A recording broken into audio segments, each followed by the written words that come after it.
This episode is sponsored by Gusto, online payroll and benefits software built for small businesses. You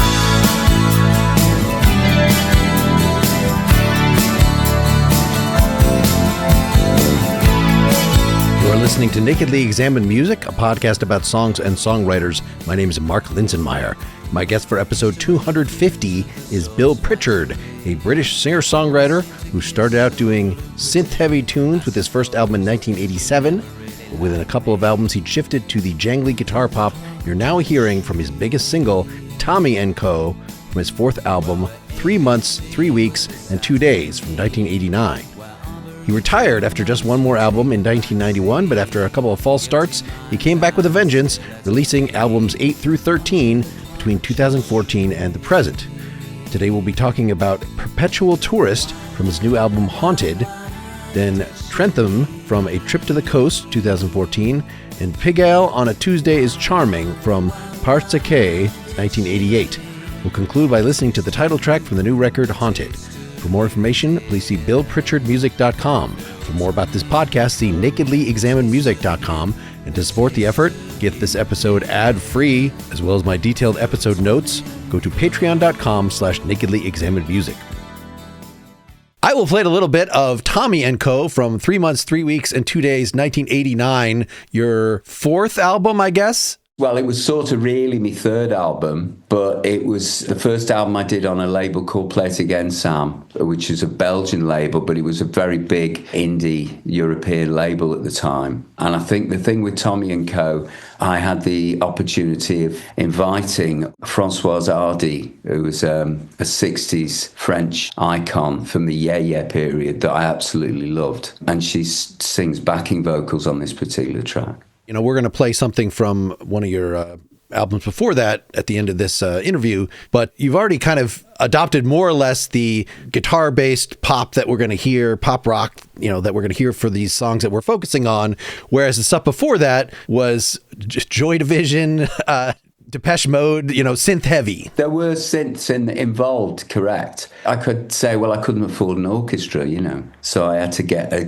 synthesizer instead, you know what I mean? But yeah, it is interesting the way it evolved. In fact, what was quite curious was the first album that I recorded was my Bill Pritchard album, very synthetic, and I did it at a studio in London with an engineer who was a friend from school, the school area, but then he came and became an engineer and stuff, lovely fella. I did this, but I was really unhappy with the sound. So 6 months later, I released 500,000, which is a completely acoustic album that I recorded everything with. And I was pleased with that. And it was primarily acoustic guitar and vocal, more of a kind of a balladeer thing than the initial one, because I didn't feel comfortable with the direction of the first album at all. But then the second one sort of moved me on, really, and it gained interest in certain places. And as a result, the third album, as you say quite correctly, was a duet with a hero of mine called Daniel Dark, who was in a band called Taxi Girl. And we did an album together called Parce Que, which is obviously French for because, whatever, but it's also a song by Charles Aznavour, which was sung by Serge Gainsbourg, who was a bit of a hero of mine. That was more kind of a mixture of the two, if you like, kind of synthy and guitar-based. You're right. So that came after 500,000 and before 3 months. Yeah. We'll get back to the early period later. I want to get right now to the thing you're actually promoting. This is the opening track from your new album, Haunted, Perpetual Tourist. Do you want to say just a few things about it, and then we'll hear it in full, and then we'll talk in much more detail? Right. Well, Perpetual Tourist was a song I wrote last year, and I was thinking, I'm listening to a lot of kind of mid-period Iggy Pop, and I just thought, what would Iggy... I know it's a strange thing. I know it's just that the way he delivers words. He's got, when I walk, obviously he wouldn't sing that, but it's like those short, pithy lines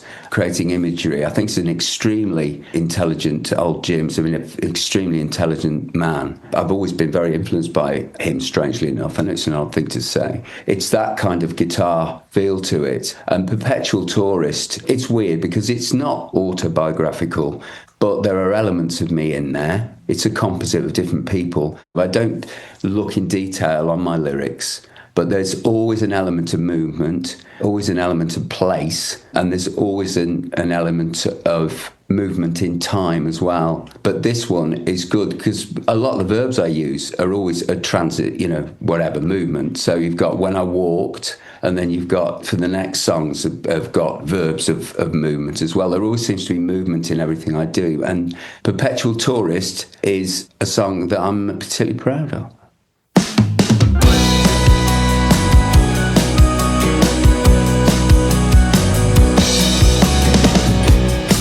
When I walked,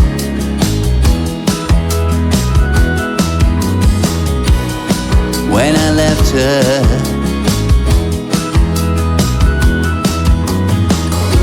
from every car park to derailed traveller, I was the perpetual tourist. I was the perpetual tourist. When I drank,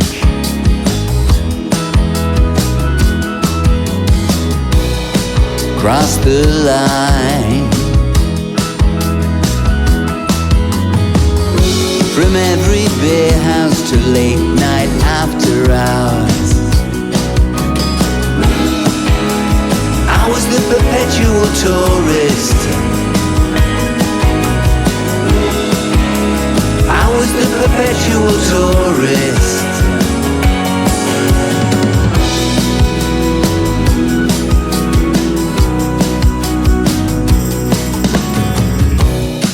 Got a job,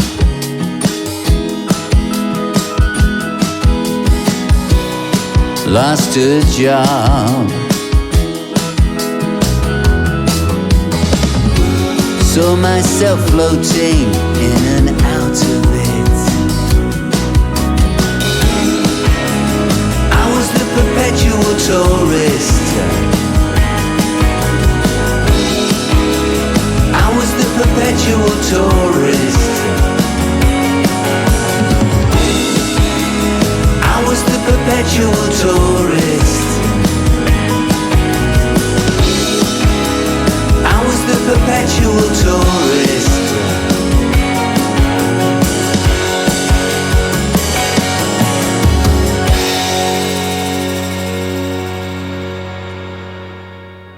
This is a remarkably concise song.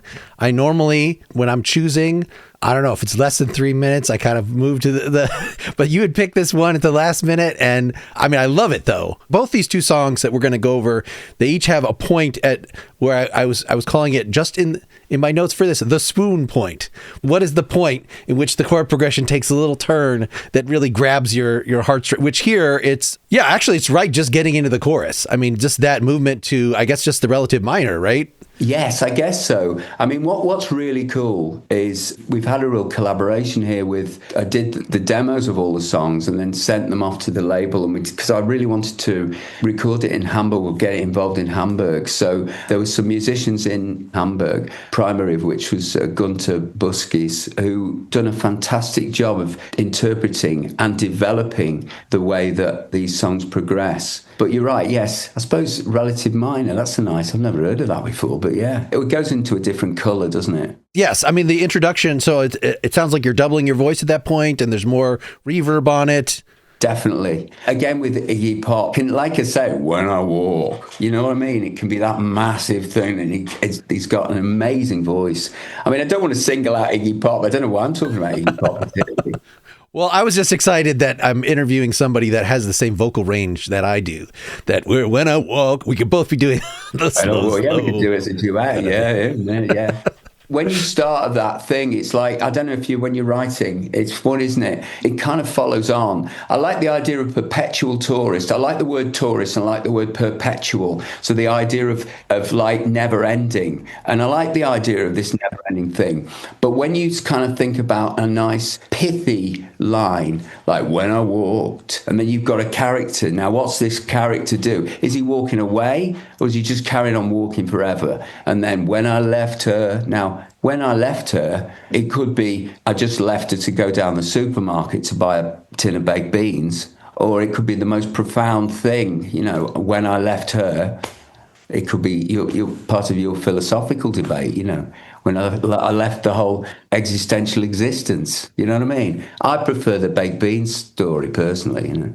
From every car park to derailed travel. I mean, you've disambiguated there. Giving you a clue about where he's going, I suppose, or she's going, and that. From every car park to derailed travel. Because that could be like he's just been everywhere, she's just been everywhere. I was the perpetual tourist. I mean, is he bragging about it, or is he embarrassed, or is he on the run? Well, perpetual tourist, for me, doesn't mean this, but it's got connotations in English, presumably, of somebody who goes from country to country to avoid paying taxes, you know. So there's that kind of thing as well. That's not this character. It's certainly not me. Well, it's a remarkably concise storytelling in that you're coloring this picture of what sounds like an alcoholic drifter, you know, can't keep a job, from every beer house to late night after hours. I mean, in my head, I was in Bonn. And in Bonn, there were a load of like these little stubers, like these night places. But also there was late night places as well in Derby were coming into my head. But in Bonn, I did a degree in Politische Wissenschaft, which is political studies or whatever it is.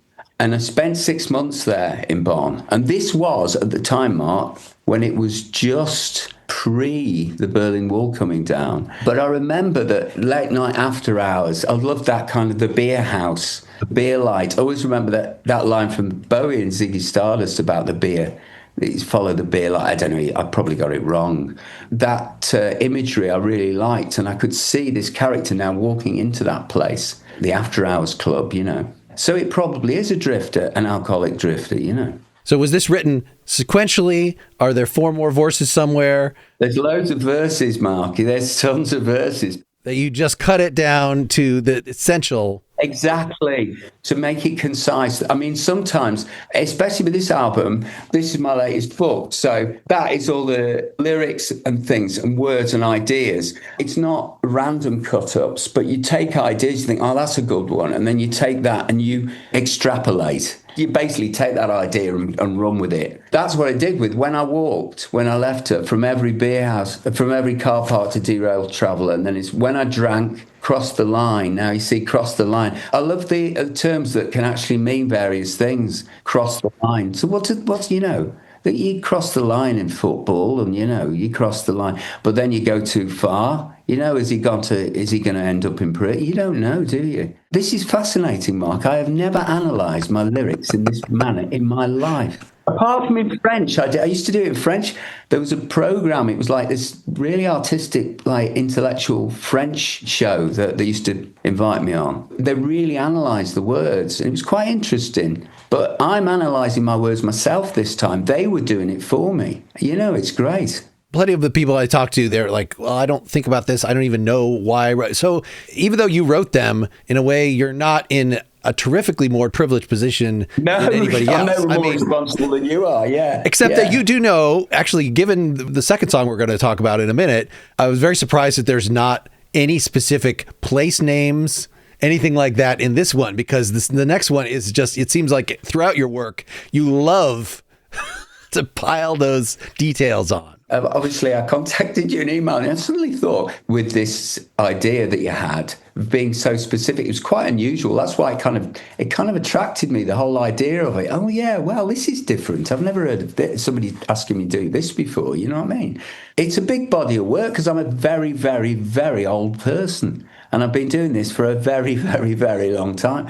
And I've been releasing stuff. So as a consequence, I was thinking, what have these got in common? Well, they've got movement and they've got place specifics. But Perpetual Tourist, you see, I had Tourist and Perpetual. I didn't even know, to be honest, Mark, I didn't even know Perpetual Tourist was a term. I thought I'd made it up. And I think it's quite niche, shall we say. So I think it's between you and me, and I don't think we particularly want to broadcast it. But Anyway, Perpetual Tourist. I love the idea. I love the thing because I got Tourist and thought somebody's doing all the time Perpetual Tour, and it's a nice Perpetual Tour. It's rhyme. Well, it also sounds like a rock and roll touring lifestyle that often leads to a divorce. There's Yeah, this could be a classic song written by somebody. When I drank, crossed the line. Yeah, it could be. Let's talk about the choice of instruments, the ensemble here. So you were saying Gunther, was it? So you're using their band? Like, is this like the organ part? I know you play keyboard as well as guitar,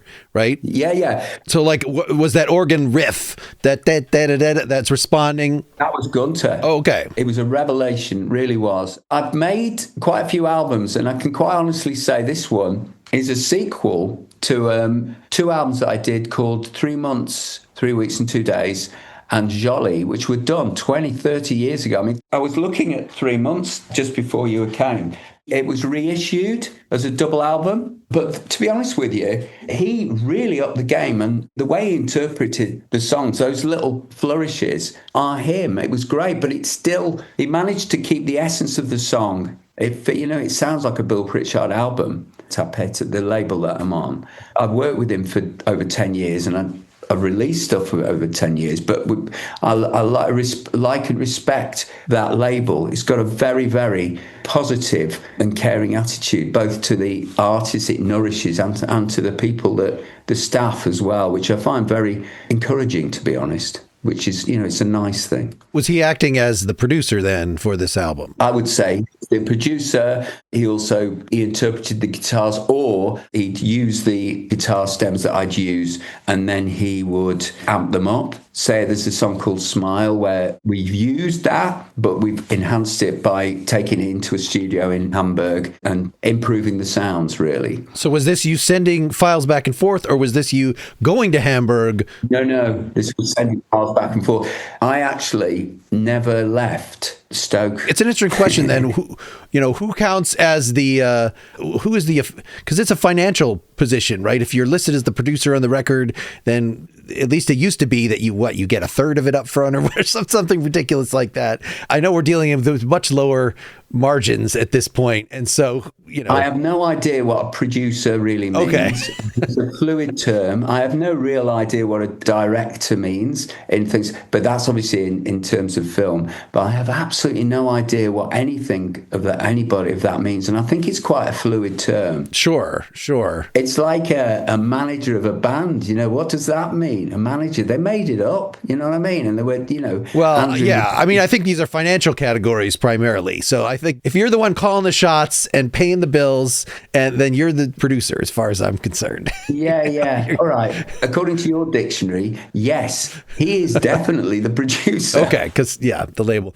Yeah. So what about the rest of these? Just the choice of, well, your approach to harmony vocals. I assume that is something that you probably had some strong opinions on, because that's just you doing all those, the oohs and. Yeah, it's quite interesting. So what the basic guitars were obviously done in the studio called the Coalhouse Studio, which I've got a friend, he's a very talented guy, brilliant pair of ears, called Scott Ralph. And we spent 3 days redoing the vocals in Stoke, in the Coalhouse Studio, then taking some time to do the harmonies, which we did between us. So myself, I did the harmonies mostly, but he with his suggestions sometimes, because I felt that I really wanted to kind of really, I love harmonies, and I really wanted to kind of go to town on that. So we really, really spent a lot of time on the vocals, because they're the primary part of the whole operation, as far as I'm concerned.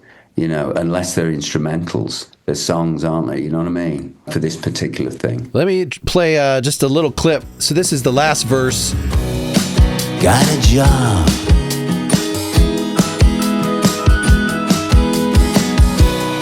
Lost a job. It sounds like you're playing multiple different brand acoustics on top of each other, slightly different, because there's a nice little kind of clash there.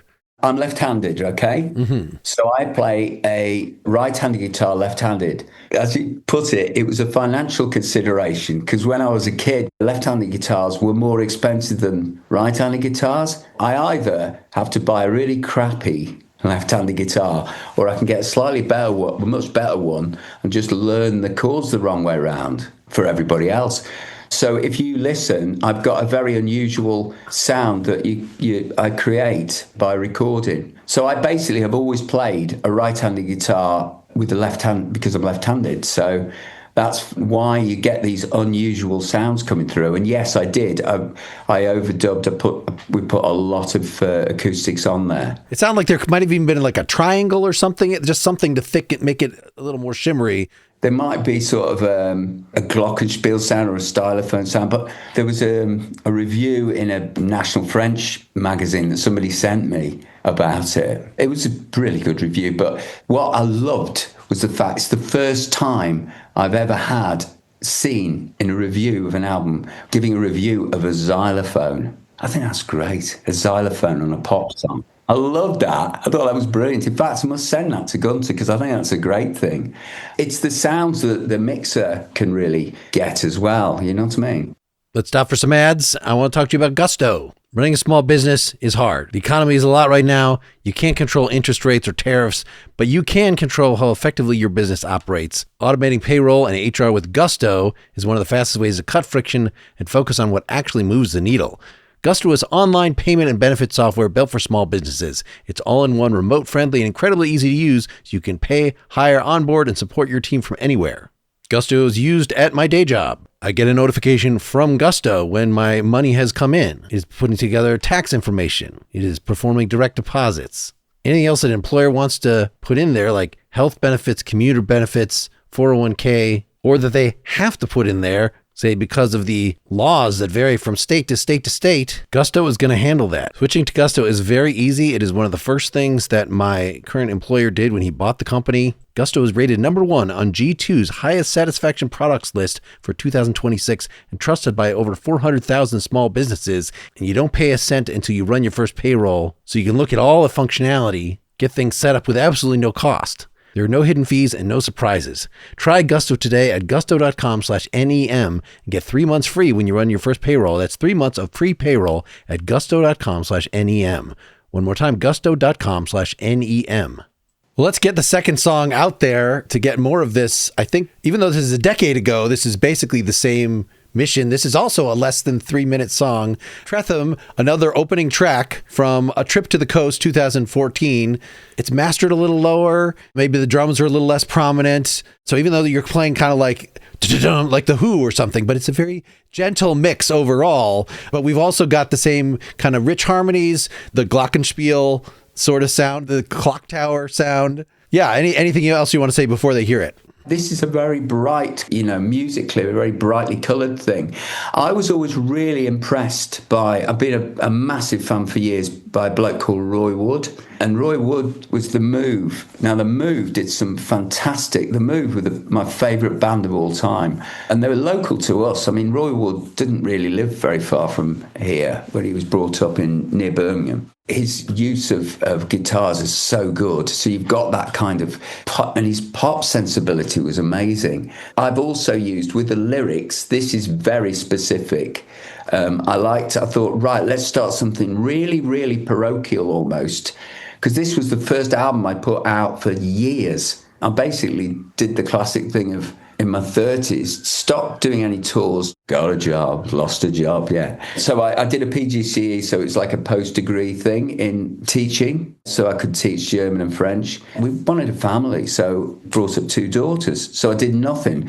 I was interviewed, and I forgot about this. I was interviewed by somebody, but it was a magazine, and they said, so what did you do? And he said, I was making this album called The Audience of One. And he said, what do you mean? Well, I'd got a studio in the back garden. I'd just go and record, but I wouldn't send it off or anything, right? So then in 2012-13, so this went on for years because I never released anything. So I saw you had one album from 2005 or something. Is that right? I wasn't able to find that. Wow, that's amazing because God, Mike, you on that? Yeah. So that's a very interesting, because I thought, okay, I've done enough teaching. Somebody came to me and said, look, would you like to? So in my studio in the garden, I went in and recorded some songs. They produced them, and we got signed by Universal. It's the only time, Mark, that I've directly been signed to a major label.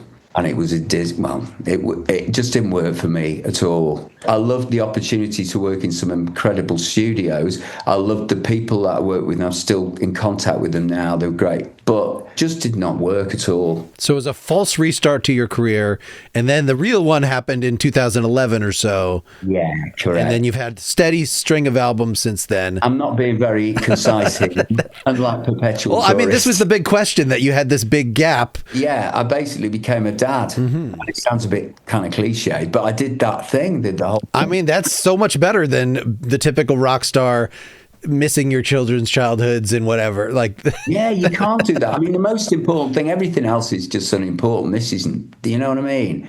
It's the most important thing, isn't it, Mark? You know what I mean? It's the idea of community, communication, and developing other skills. So I developed the ability to work with autistic students, students with additional needs. And I felt like it was good because it wasn't... I found towards the end with Jolly that I wasn't enjoying being creative anymore because there was a financial... There you go, producer. There's a financial consideration that you've got to earn enough, you know what I mean? So you're doing that, so you've got there. And also, it kind of limits your experience as well. I've always found that it's just natural, isn't it? You write from experience. And now, if your experience is that treadmill of going on tour, doing the dad, doing this, and not actually developing and changing, naturally, you're going to try and get your influences, but the influences will be from where you got them initially, which was when you had a much more rich and interesting, in a way, some may say, life before. So that's why some of them kind of deteriorate. I'm not saying everybody's at all, but I found personally that I like the balance because it's much more interesting. 2014, was it? When I did my first album, 15, something like that. Well, Trentham is from 2014. I saw there was 14. Okay. Earlier, so, yes. Back to 2011 or so. Trip to the Coast. Oh no, this is it. Trip to the Coast, 2014. Okay, I'm wrong. Right. No, you're not. You're actually very right. Well, because I started thinking about, this is weird. I was invited to do a festival right out of the blue. The internet started. So I thought I managed to disappear completely, and I was in the other thing. But I was doing this secretly. The internet started. So this is 2011. So I'd gone back for 6 years, and then this guy kept asking me to do this festival in France, okay, in Normandy.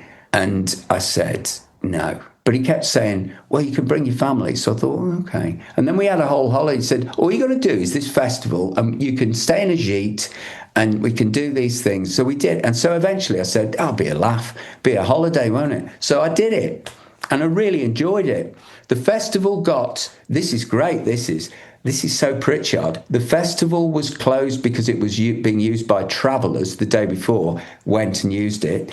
But they said, no problem. I thought, oh, great, good for them. So we're not doing it. Said, oh, yes, we are. We ended up doing it in a big, my first ever gig, in a big Catholic church that he'd managed to persuade a person to do. But it was amazing. I really enjoyed it. So these songs for this album were already written for that, or that was just you playing your old stuff? No, this wasn't anything to do with that. Because what happened was there was more interest than I realised. It was much bigger than I thought it would be. People coming up to me, I thought, what are you doing talking to me? And they knew all my albums and everything. And I thought, this is weird. I mean, you put your time in the 80s, getting this fan base and going touring around doing your... Well, I know, but the thing is, you'd think people would have the decency to forget about it, wouldn't you? You know what I mean? Anyway, so I did this thing, and then one of them said, who played bass with me, to be fair, because I had this band that were from France who wanted to play with me, so I played with them on this gig, and he said, look, have you got new stuff? And I played them. He said, you can't just let these go. You have to... You've got to really... And I thought about it. So I thought, okay, well, I'll send them to one. So I sent them to Tapet. And then a few days later, they said, yeah, we'll sign you. So fair enough. And that was it. That's how we started it. All right, let's go ahead and put Trentham for the folks to hear in. Trentham,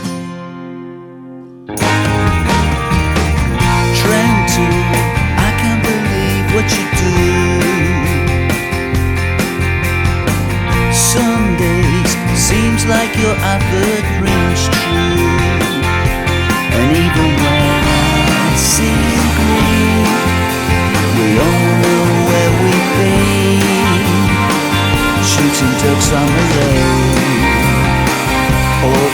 Stoke say.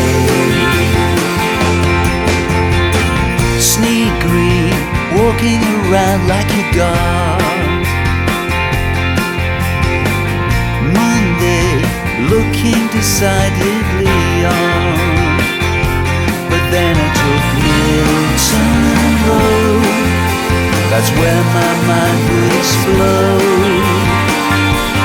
Fogs and rain drove me insane, just like Westbrook Lane.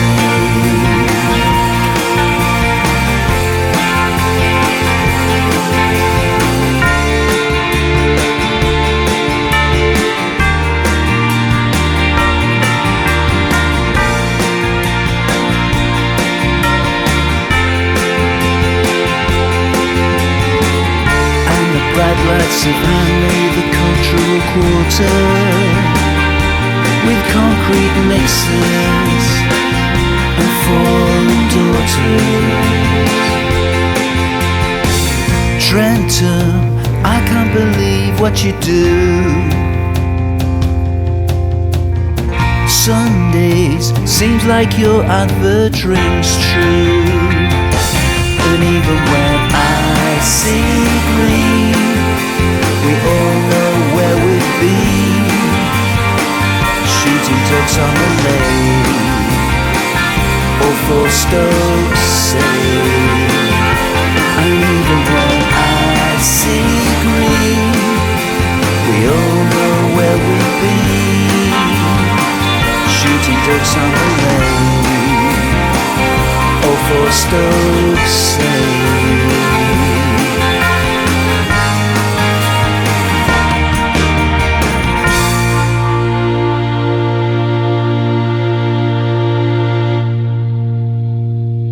I'll share with the audience that we're actually going to do for the first song, Lille, which is your latest single. And you were like, we can't do all city songs. We have to do something else. Well, so here's a city song. It's very exaggerated. Seems like your advert rings true. The whole thing sort of sounds like an advertisement for look at the beautiful lakes. Look at the... I wrote it in Trentham Gardens. Trentham isn't a city as such, but it sounds like it is. It's a part of Stoke, a little kind of like little district, little area of Stoke, yeah.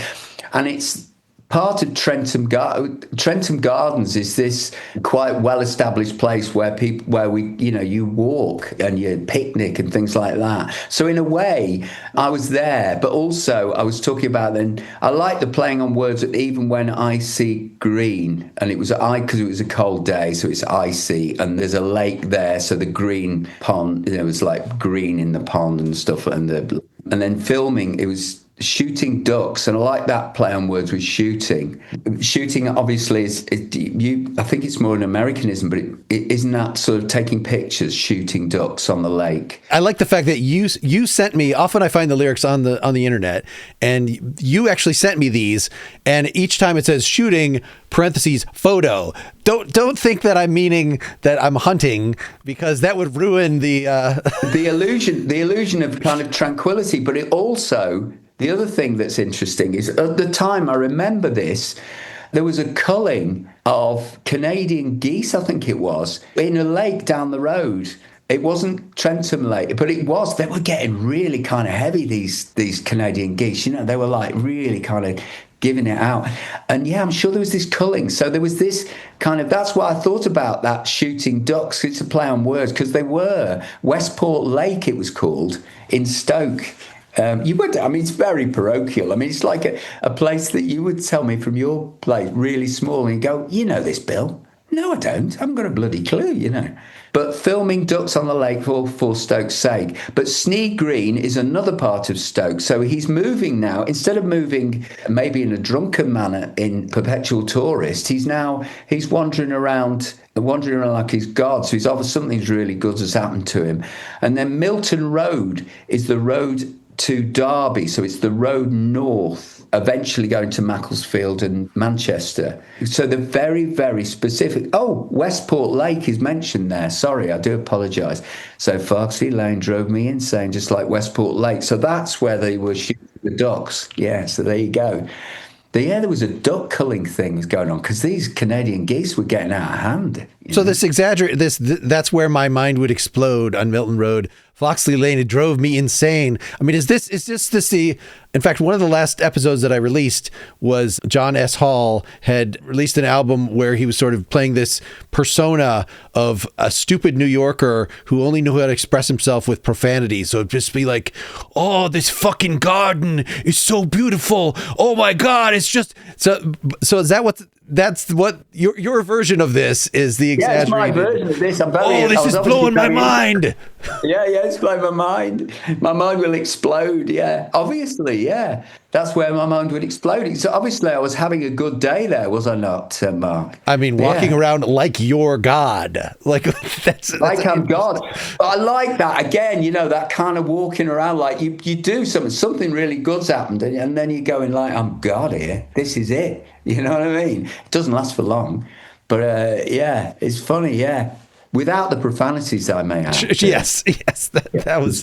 But just a. No, it's funny. Yeah, I like it. And the bright lights of Hanley, that's a laugh because Hanley is quite a poor area, but they decided to make it the city of culture. And it was like it's an oxymoron. It's like mad. I love Hanley. Don't get me wrong, but they built a thing called the Cultural Quarter.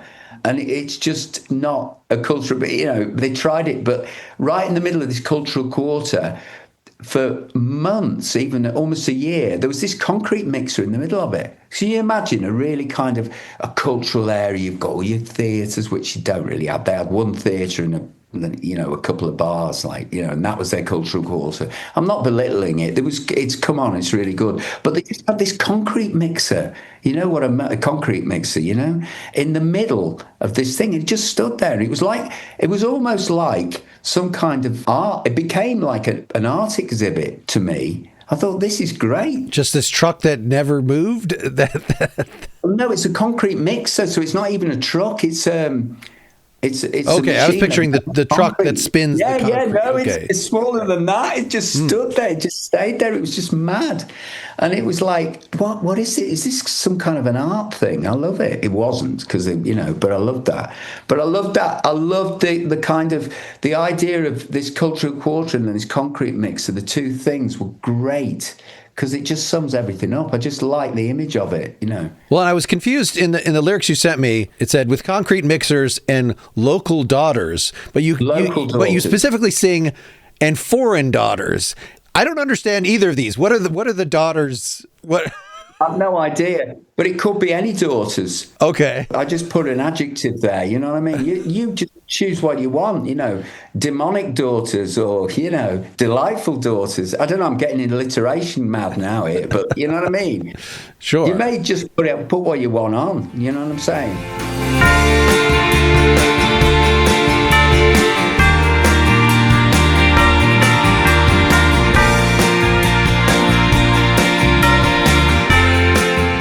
That ends up being the introduction of the bridge, that you play the first half of the bridge instrumental, and then you're going to sing against that. Yeah, and he thought about that structure, that there's a little more in this song than in the previous song. You were still not reaching 3 minutes, but we at least have a break here. And there's also a middle eight there as well. It's a song from somebody who is saying, look, there is beauty, dignity, and amazing things that you will explode with in places that are, in terms of, are downtrodden in from other people's perspective. I can see how brilliant and beautiful both the place and the people are here. So that's what I'm doing. I'm almost defending. I'm saying, look, this is cool. Whatever you think, this is cool. You know what I mean? So is Stoke known as being a little pastoral village, or as more like, this is a slum kind of a... Yeah, I mean, it's not... it's a very, very poor... An industrial town or a post-industrial. Correct. Yeah, and the problem is it's post-industrial. Before, it was ceramics, pottery. Mm-hmm. So there was loads of pottery. There was a pottery industry. There was loads of ceramic industry there. But the problem was in the 80s, the pottery industry just completely fell to the wayside. Also, that coincided with the coal industry also completely collapsing, both of which were the fundamental financial hubs of Stoke. So it kind of went down like a lot of areas in Britain did, post the mines, post the ceramics. It's trading on its past glories to a certain extent. There is new industry coming in, but it's a slow process. But the people here are very communal, very family-based, very family-orientated. Up until a long time ago, it was the don't tend to move away. Was that where you're from, or is that where you settled after your 30s? I'm from a bit, 20 miles away. So I was brought up in a place called Lichfield, which is near Birmingham. And then I went over to college or uni in Sheffield, learning mother languages and politics, and that's when I kind of my whole kind of vision of life really blossomed. Because up until that point, my mum and dad had never gone abroad, or I think they went abroad once or something. Never go, and abroad for us is much more obviously than it's. Well, it's right nearby for you. Compared to in the US, I mean, it's a big. I know. I realise I'm talking to you, Mark. It's look. England, I think it's 24 miles away, Dover to Calais. That's not very far. That's even closer. It's about the same distance for me from going from here to Manchester. You know what I'm saying? But in terms of your headspace and your vision, the way things change, it's massive.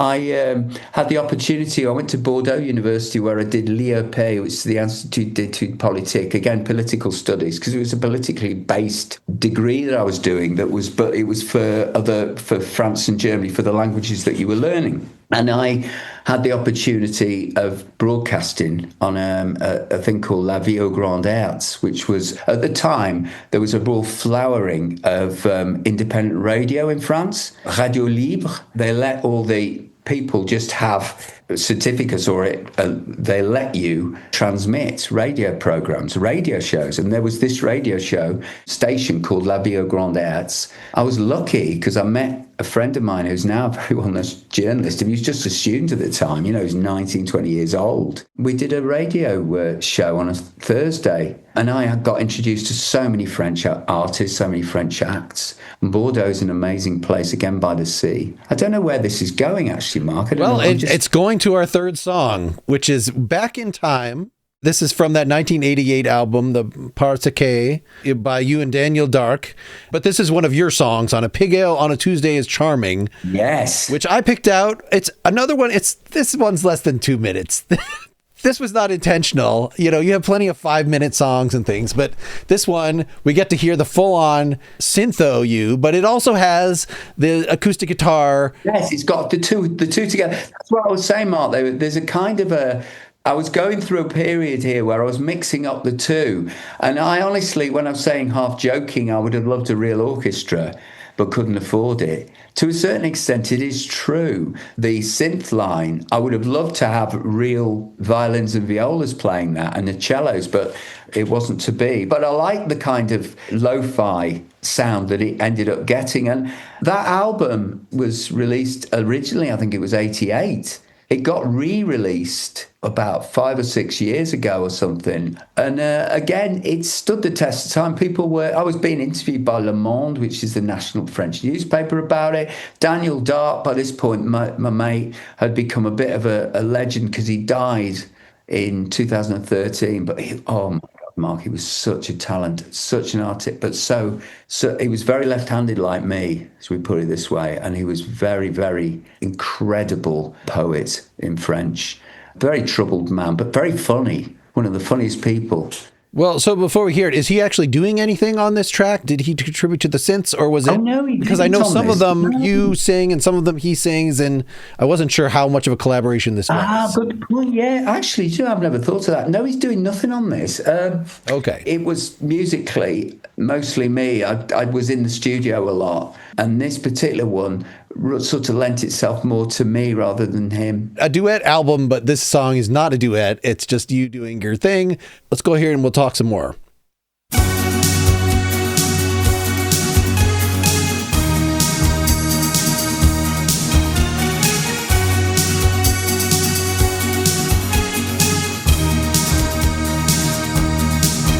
All those male hags with their Tesco bags swim around in the concrete arcade.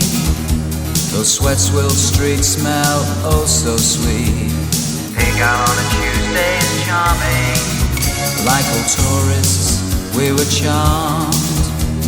Charmed by the obvious, we were disarmed by the Europop, that seductive slop.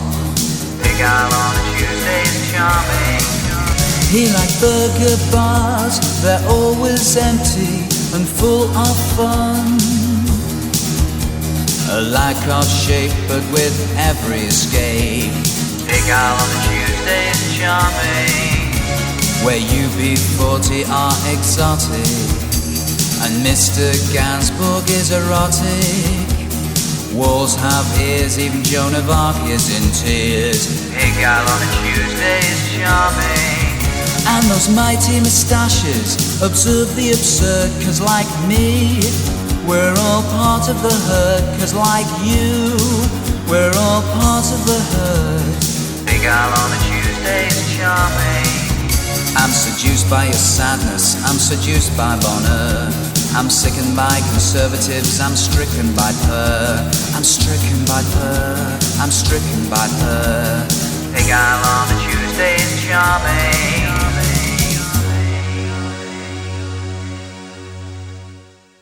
It's funny this, because I remember writing this because I lived for 3 months in a hotel in Paris. It was called the Hotel Ideal, believe it or not, and it was not ideal. It was rough as anything, but it was right in this Pigalle area, well, Montmartre on their area.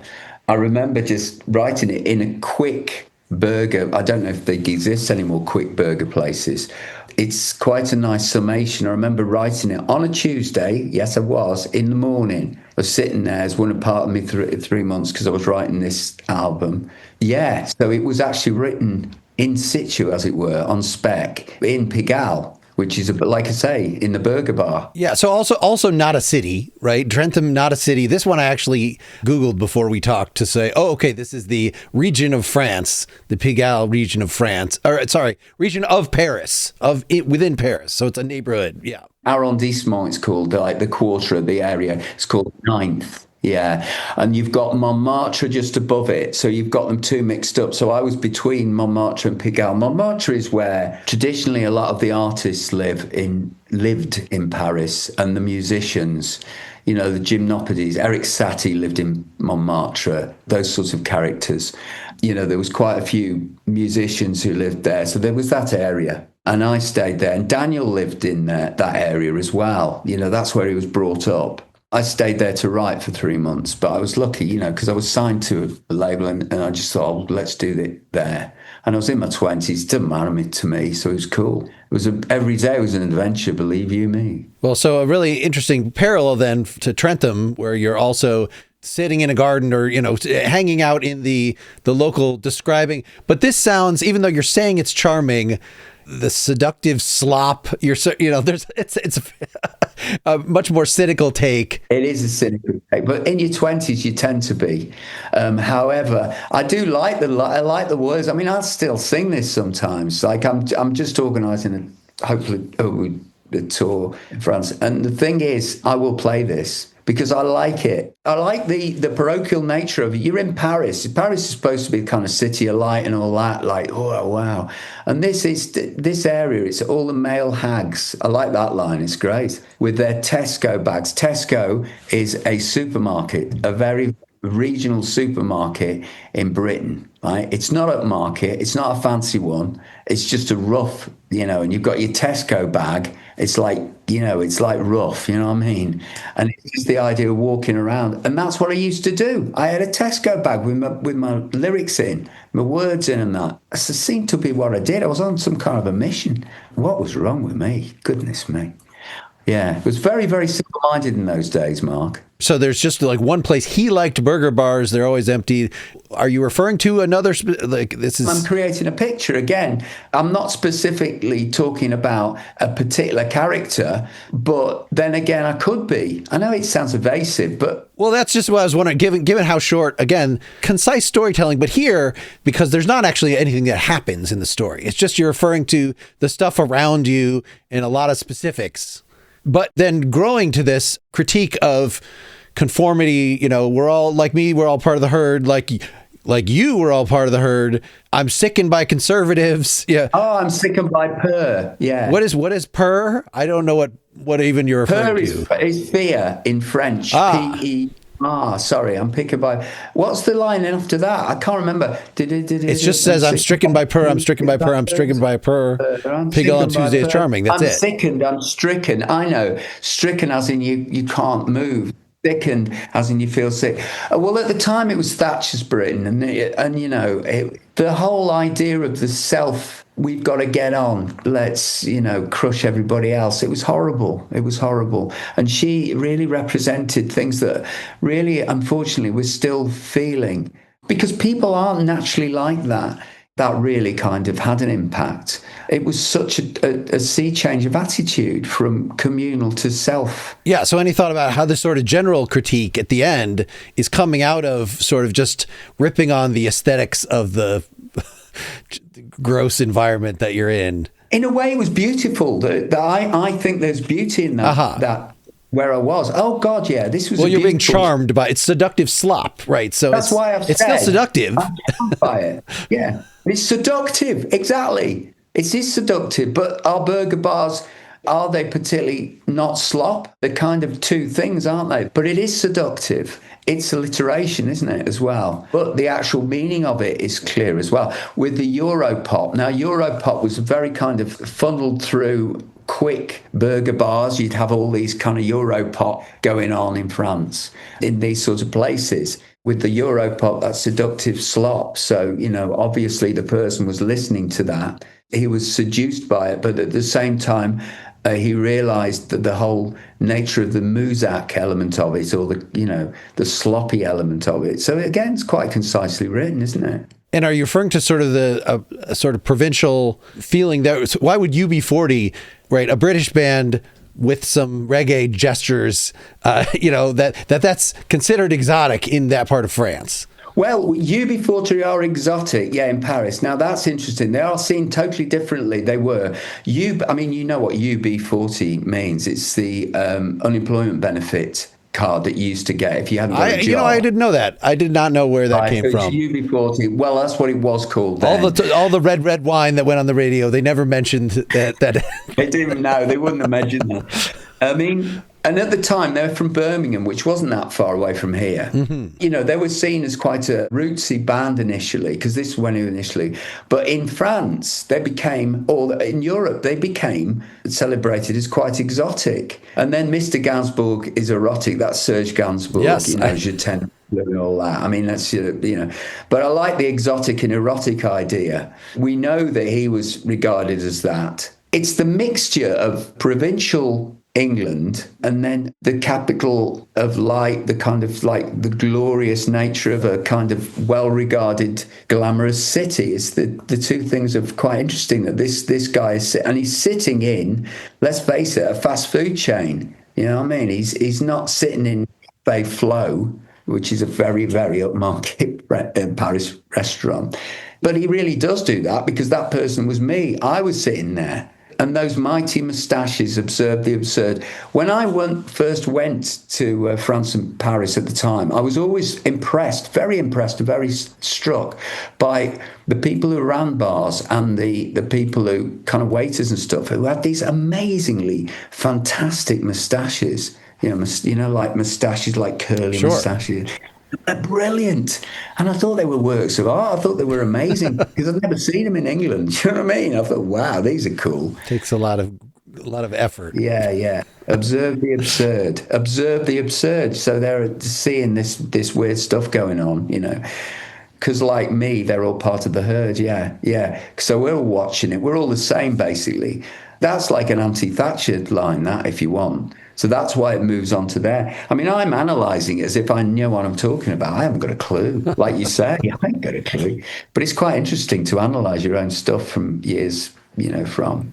Do you remember why, from an engineering perspective? You had every time you say the Pigalle on a Tuesday is charming, you have to put the filter on it and have it, was that just a mixing decision that someone made, or was that something you thought had to happen? We decided I wanted it to be kind of like a phone thing. I always liked that. Everybody did. In the 60s, there was the Grantchester Cathedral.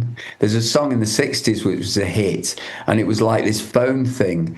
And I always thought that's a really, that's brilliant, that is. I love that. So I put that on the end just as a kind of Pigalle and Tuesday's charming. Yeah. Well, I feel like that came back in the aughts. This engineer that I've used for a couple things, he would keep in my mixing, like, let's make that kind of effect on this.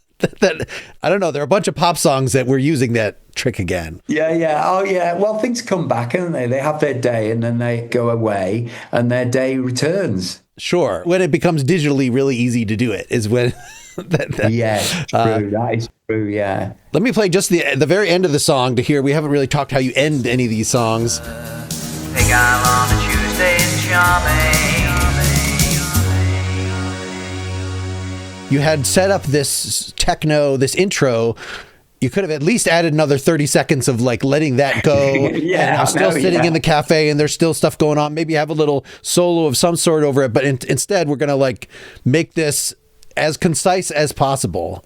Yeah, less is more, as they say. The cliches are true, less is more. I like the concise nature of pop. That's the thing that's always fascinated me. I love short stories. I love reading short stories and that. That's the thing, Mark, that has always driven and fascinated me, is how you can utilize those 3 minutes to tell a story, to create an atmosphere, because also you're creating loads of colors and things like that. It's a magical thing. It's a great privilege to be able to write this stuff or to play this stuff. And I love the fact that I've only got a few minutes, Well, let's just wrap up here by introducing the last song. We wanted to just, end with another plug for the new album. And I had picked the title track. So we're, for once, not hearing a little bubbly jangle pop or something. This is a more sort of romantic, still in the same general world as the other stuff that at least the first 2 songs that we discussed here. Yeah, do you want to say just a little more about this track or what you're doing now? Haunted was added on at the right at the end. I'd written it before, and I had the actual chorus that kept playing around in my head. I played it, and I sort of wasn't sure about it, never quite worked. Somebody asked me to write a song, so this must be a few years ago, a version of it for Jane Birkin. She died a few years ago, so I might be wrong with that. But anyway, I think it's the closest thing I've written on this album to a love song. There you go. Yeah, well, this is definitely another one that hits me in the gut a little bit. So I really enjoyed throughout listening to your stuff. Today was the first time I was found on YouTube some of your first album, and how, in addition to it being more synth, though, it's generally more dark. So much of the recent stuff since your reemergence, how can I craft the prettiest pop song, that's as concise as possible? And the fact that you can do that again and again, and I don't feel like, oh, this is the same melody I've heard 4 times before, without adding a lot of crazy extra chords, right? You're not stacking a lot of 9ths and 13ths and things like that. Right? No. I mean, to be fair, I've used the same 3 chords for 40 years. Got by, you know what I mean? Sure. Not quite. But it's very much the basis of things, isn't it? Because things are very simple at their basis, and then you can do all sorts of things with it. But thanks for that, Mark. Yeah, it's a nice sort of thought, that is. I'm obsessed by writing, the idea of writing the perfect pop song. And there are some songs that have got very close in my head. I mean, like the Lars There She Goes, I think is one of the most brilliant pop songs I've heard. And then I went on a sort of a pilgrimage with one of my daughters who'd never heard of this person to a place called the Clissold Arms in Denmark Street in Muswell Hill, which is in London, because that's where Ray Davies and Dave Davies were brought up from the Kinks. There's a couple of songs. Obviously, Waterloo Sunset is very close to being the most brilliant pop song ever written. That's very close. I know it's an obvious one, but there's a song called Shangri-La that I always loved by him. That, for me, was just amazing. Yeah, I've always been an absolute fan of the pop song. Victoria might be my favorite. That's Victoria's amazing. And the Falls version of Victoria. Have you heard the Falls? Yes. Oh, yeah. Oh, Marky Smith. Oh, I wish he was still alive. I'd love to talk. He's an amazing bloke. Oh, he's mad.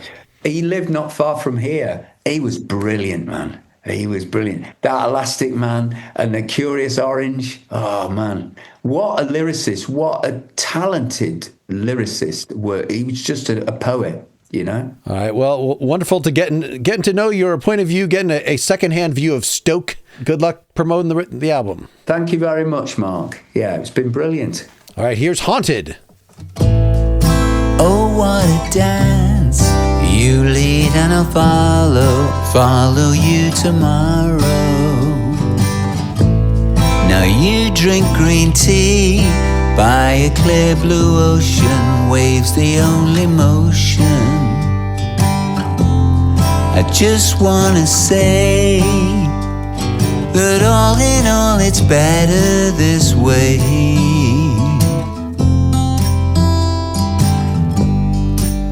Cause I'm haunted by everything we did. I'm haunted by all the facts we hid. It wasn't always light, it was sometimes heavy. I had to take a back seat. But when it was bright, I have never known that it was so electric. I just wanna say that all in all it's better this way.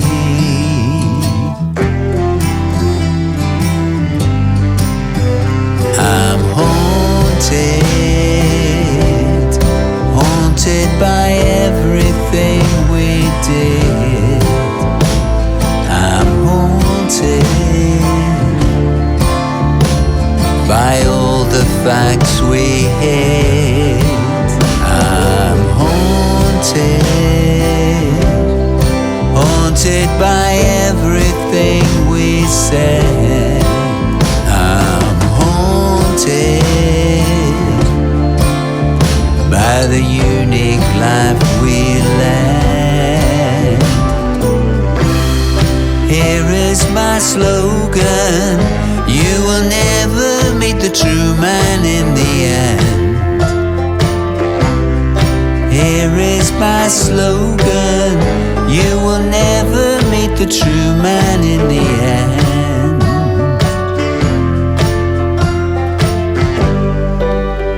Still haunted by everything we did. Still haunted by all the facts we hid. I'm haunted by everything we said. I'm haunted by the unique life we led. Still haunted by everything we did. But still haunted by all the facts we hid. I'm haunted by everything we said. I'm haunted by the unique life we led.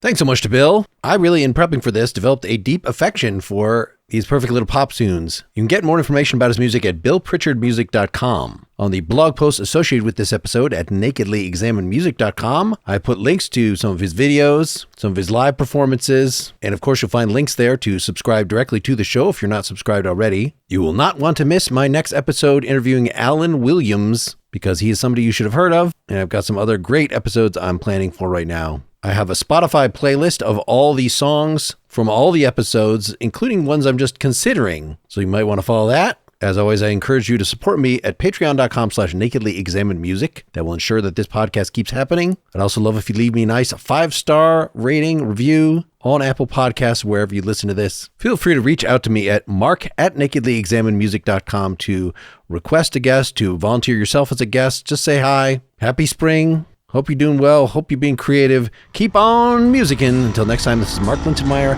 signing off.